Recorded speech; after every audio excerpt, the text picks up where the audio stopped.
Guys কি বলে দেখুন ভিডিওটা শাকিব খানের সাথে তোমার সিনেমা কবে দেখা যাবে? আই গেস তো দেখা যাবে না মনে হয় আমার কাছে। কেন? কারণ এখানে কেন দেখা যাবে, অনেক দেখে ফেলতো তো মানুষ। তোমার সাথে কবে? তোমার সাথে তো মানুষ দেখছে না। আমার সাথে তো একটা কালে দেখেই ফেলছে, ছোটবেলায় তো কম দেখে নাই, আবার এই বয়সে কেন দেখতে হবে, এটা হচ্ছে আমার কথা। তো কেমন? গাইস কি বলে দেখুন ভিডিওটা তুমি যেমন জয়ের মা, বীরের মা আরেকজন আছে, মানে আমি বুবলির কথা বলছি, যেহেতু আমি দেখলাম যে ওনাকে আমি ঘৃণা করি, এই এক বাক্যে একটি কথা। That's it. ঠিক আছে, আমরা এই প্রসঙ্গে কারণ ওনার নাম নিতে আমার ব্যক্তিত্বে বাজে। ওকে ঘৃণা করি, ইংলিশে হেড হলে ওটা স্মার্ট হয়, বাংলায় ঘৃণা করি।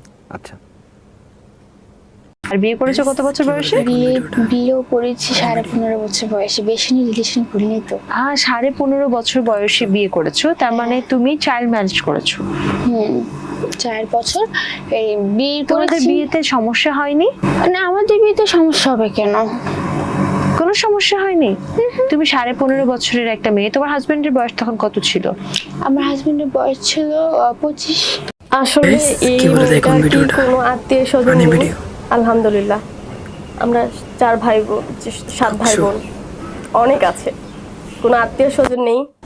আমার একটা মামা আছে, 2টা আন্টি আছে, আমার 4টা কাকা আছে, 3টা ফুফি আছে, আমরা 7 ভাই বোন আছি। এই মেয়েটা ওকে আত্মীয় স্বজন নেই, তাহলে এত অশ্লীলতা বেহায়াপনা করে কিভাবে? এটা আপনার কাছে মনে হতে পারে, আমার কাছে এটা নাথিং। আপনার মতো পোলাপানের কাছে এটা অনেক কিছু মনে হতে পারে।